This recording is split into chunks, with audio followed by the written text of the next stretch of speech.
You're looking at a 2001 Volkswagen Jetta GLS 1.8 turbo.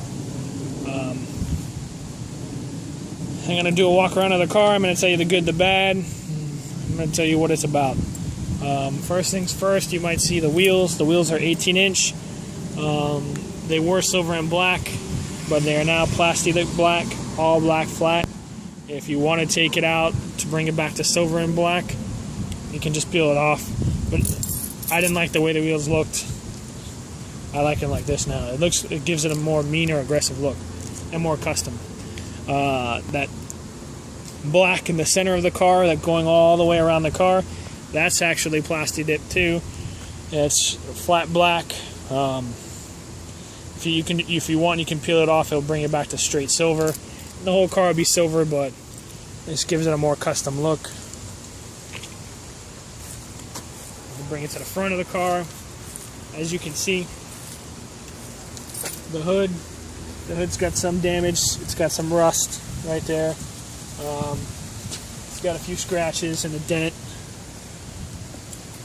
What I did, I actually plasti dipped the hood and the roof and the trunk to give it that skunk look. But I didn't do the greatest of plasti dip job, so I just took it off. But it's up to you. You can plasti dip it back black and have a skunked out look. I kept the trunk because the trunk was a really good job, and it looks better that way, as you'll see. It has a custom grille made by Cami. It's German. Has black housing headlights with a 6K HID. It's got the nice blue blinkers. What else can I show you? As you can see, it's just a sticker, but it feels like carbon fiber. Oh no, I just waxed it today actually, so the paint's decent. It's not the greatest. It's not a show car. It's an everyday car that goes fast. That's what I wanted it for. I used to have a Mustang, and the guy I got it from wanted a Mustang, so we just swapped. I'll give you a look at the inside. All you can see over here, here's some of the bad. The person before me had a wing. They took it off. Instead of actually fixing the holes, they screwed 2 on each side. So yes, there's 2 screw holes on each side, but they're screwed in, so doesn't leak anything. I check it all the time, and it's very good.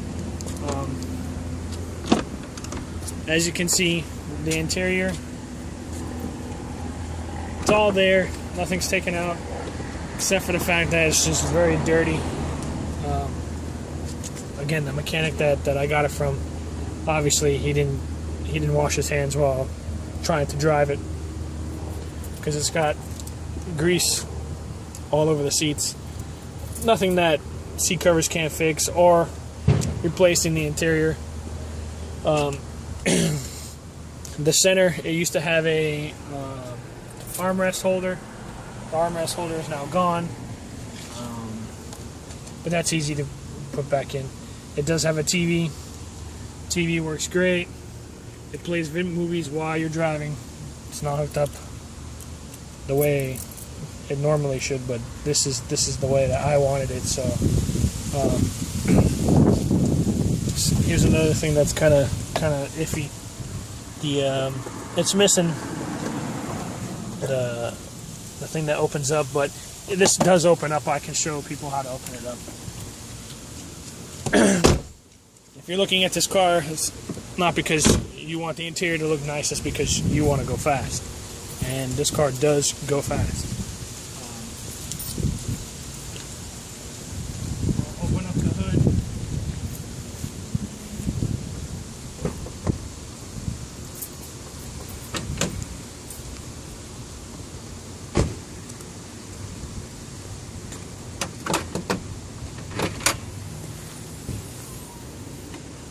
It has an HKS blowout valve, not a diverter valve.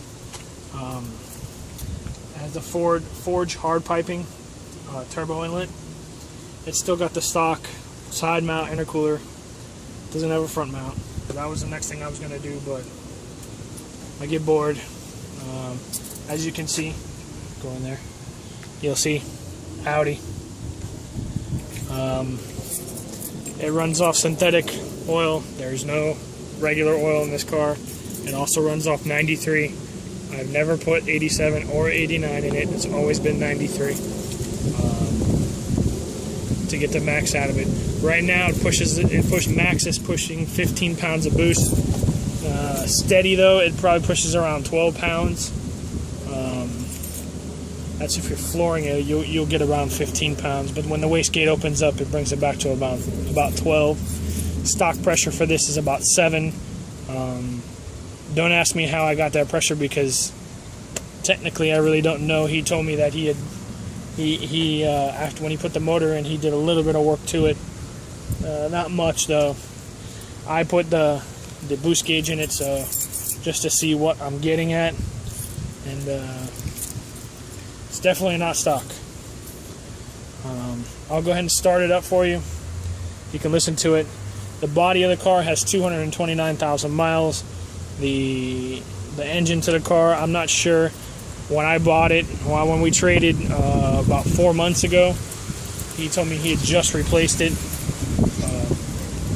So, you know, take it for what it's worth. I know it doesn't have 229,000 miles because it definitely does not feel beat.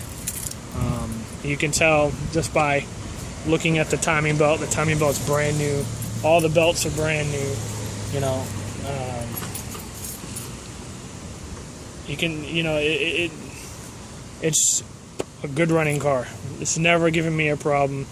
Every day it starts up.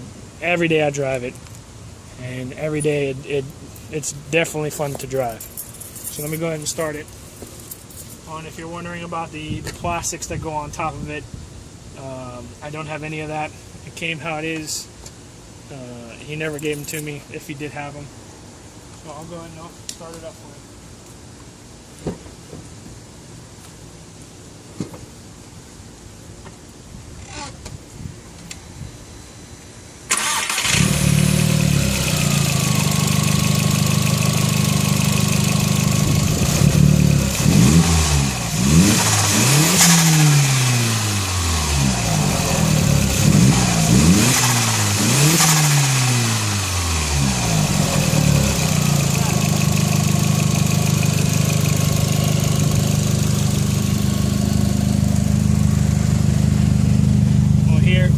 Here's the inside. You'll see the lights.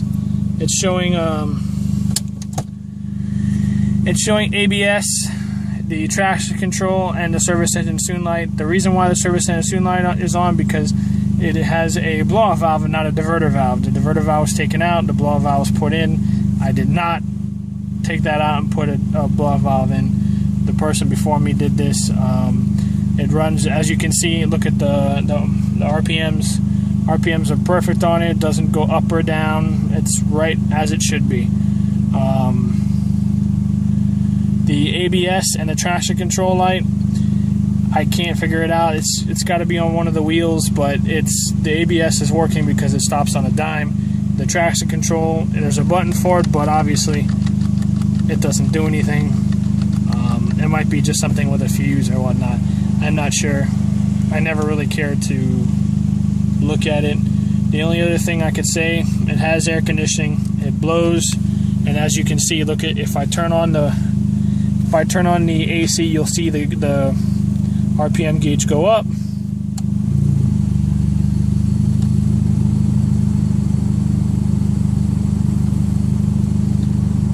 But again, it doesn't blow cold.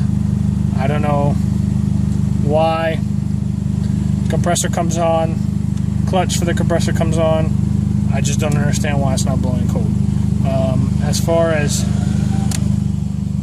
it used to, sure. When I first got it, it was blowing nice and cold, and then now it's just stopped working. I have no idea why. It could be a fuse. It could be a leak. again, I kept my windows down, so I really didn't care.